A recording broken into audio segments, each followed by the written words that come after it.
Alright, what's going on, guys? I'm back with a new video. So today, guys, I'm going to show you how to make an extremely objective plan using market profile references, and I'm going to go over every single reference here I have on this chart, and also I'll show you guys essentially how I approach the market today.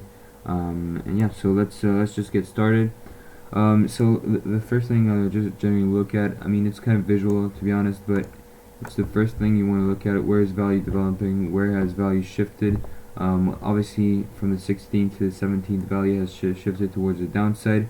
That essentially means that sellers, overall participants are accepting fair value at lower prices. So if we just start with this reference here, usually my green references, as you may know, are afternoon highs or lows, or some people may call them pullback lows or rally highs. What these are essentially, they determine change, right? So if we find acceptance above a rally high, so an afternoon high, well, in that case we would have bullish change, and vice versa with the pullback low or afternoon low. And you'll see why this is extremely significant. Because I like to make the distinction between two types of references using my probability model. So essentially, the afternoon low or high are one of the references I count as a confluence, whereby some other references are not counted as such. So you'll see why this is extremely important. And also, side note, I'll be restarting my mentorship, guys. I had stopped it a while back, but I'm restarting it. Also, I'll have a significantly more free time in the upcoming months. So yeah, just feel free to join if you'd like to. Drop by in the Discord or DM me. But yeah, let's get back to the video. So again, as I said, this is something I teach within the probability model and the mentorship, regarding which confluences are counted or not as a essentially a confluence. But yeah, essentially this is a failed POC. Why? Because essentially price closed way far away from value and POC, meaning that essentially all of these shorts here are most likely caught in the hole, as some people may call them. But the basic essence of it is that POC will most likely be retested very soon in this type of scenario. And if I just pull up the evening session, as you will see it, there you go. So it even retested it during the evening session. However, I don't like to trade during the evening session.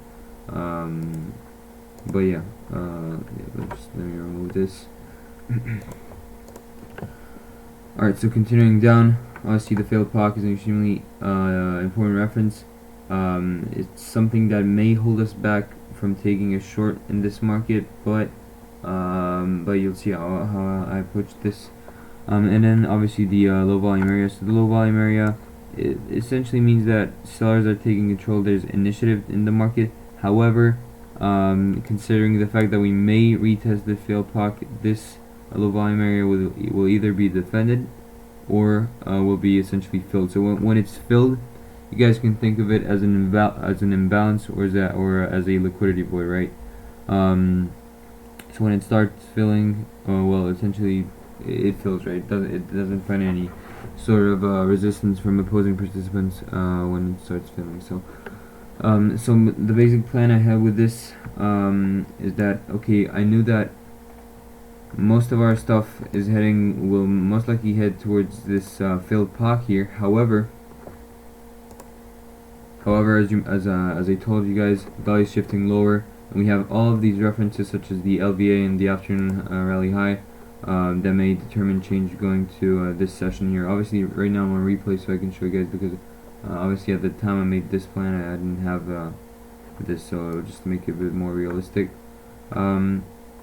So yeah, so why did I start essentially my ideal plan right here?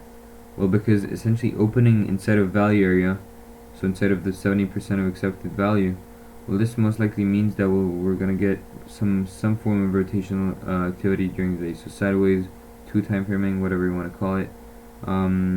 Why? Because sentiment hasn't really changed. If you have something priced for $2 and then essentially the very next day it's still $2, nothing much has changed, right?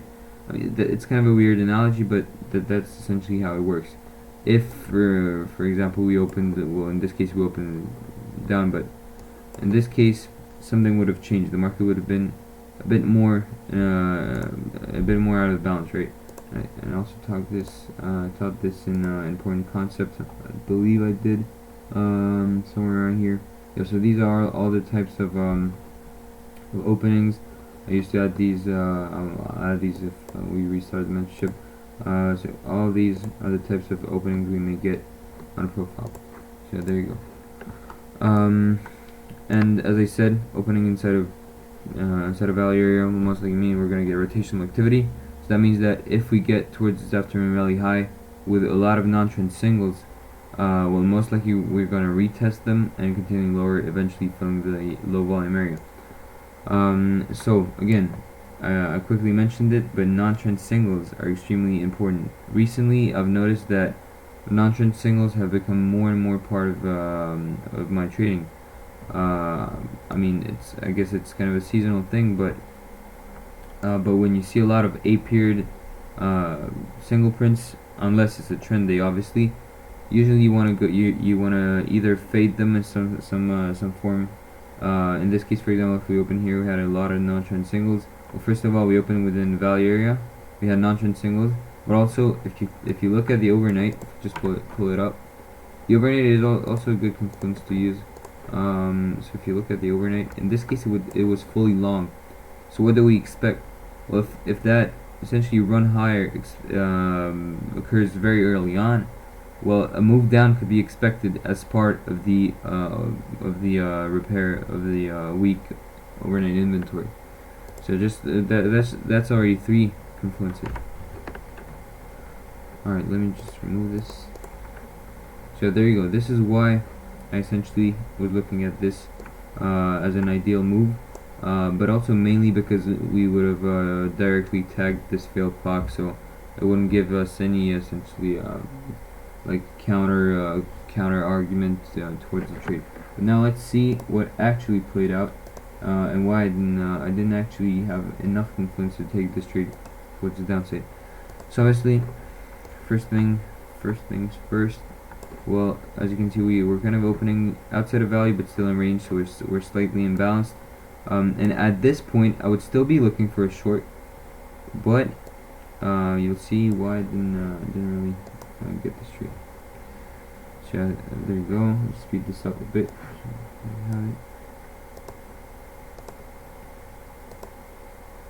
So now we're kind of moving down. This could be simply our overnight repair with the non-trend singles, but I wouldn't really be looking for long here. And then yeah, there you go. So as I talked about, a lot of non-trend singles, the opportunity to pair the overnight. However, there's one confluence missing. Obviously, is that we're not really opening within this value area. So at this point, the market could do essentially anything, and according to the probability model, this is not enough for me to take a trade.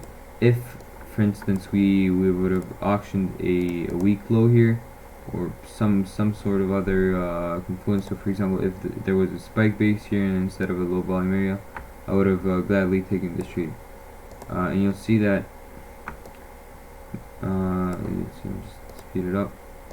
There you go. Eventually, it nearly even if I took it out, I'll most likely be out of a break even here. And plus, it's even though the market moved and developed value lower later in the day, we auctioned a poor high there.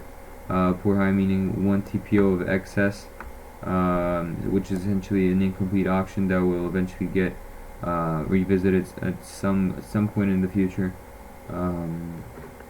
So I'll just speed up the day.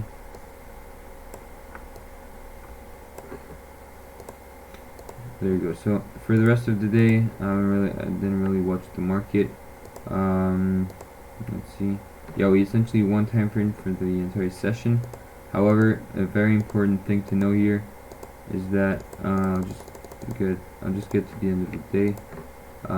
Something very important to know here is that at this point, even though our values we're kind of one time framing down, look at this upside structure. There's something wrong with it. I mean, there's not like wrong literally, but there's something very weak about it. If you just look at it like this, if I just zoom out and zoom out, just within kind of this 4-day balance here, we have a poor high incomplete auction, we have a low volume area to fill, we have another low volume area to fill, which are both still holding, which is pretty impressive. However, the moment will start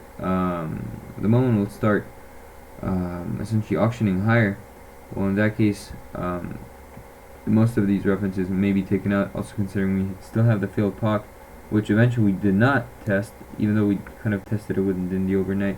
We did not test that. So if I just mark up the references for Monday, there's not much that has changed in terms of references.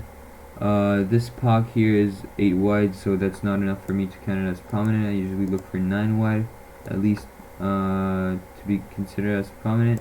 What I'll do here, I may consider this as an afternoon rally high. I'll see if I decide not to. I'll update you guys in the Discord. But as of now, I believe this is a pretty good reference for an afternoon rally high. And yeah, so the stuff we may see here is either we gap higher, which is kind of unlikely considering we were kind of in the middle here. So yeah, either we gap higher, or we open within kind of this area here outside of value, but still in range, and we get enough confluence to essentially look for kind of a V move like this, repairing the poor high, or considering where like let's say we open within this value area. Well, in that case it will be a bit trickier, and we'll definitely have to be patient. However, one thing that is for sure, as long as this poor high holds within this session, like relative to the next one, I will not be looking for shorts. That's just something I don't do. I don't like having that much of weak references on my side. So, if I take a short here, I'm most likely going with a weaker money. And yeah, that's just something you don't want to do when you trade a market profile, and when you have the ability to trade with as a value-based trader. With all of these references, so yeah, I just don't do that. But yeah, we'll see if we perhaps. I mean, the tricky thing is with market profile is that there's only so much you could do in pre-market. Most stuff happens. Most trades play out in a way that you couldn't have predicted them. Right? You just gotta wait. You gotta write down what you see. You gotta write a certain commentary within the day. And then if your probability model is respected, then you just take the trade, right? So something that may happen that I couldn't tell that would happen right now, or anyone could tell. It's like, for example, we open here within this value area, we auction another weak high, for example, we go down, and there's no opportunity to take long near the low. There's an infinite amount of things that may happen, and also an infinite amount of things that may not happen. So for example, we may gap lower, we don't know. We'll just have to be patient, mark your references, and yeah, I'll see you guys in the Discord. Make sure to check out the mentorship if you're interested, and yeah, I'll see you guys next time. Hope you enjoyed the video.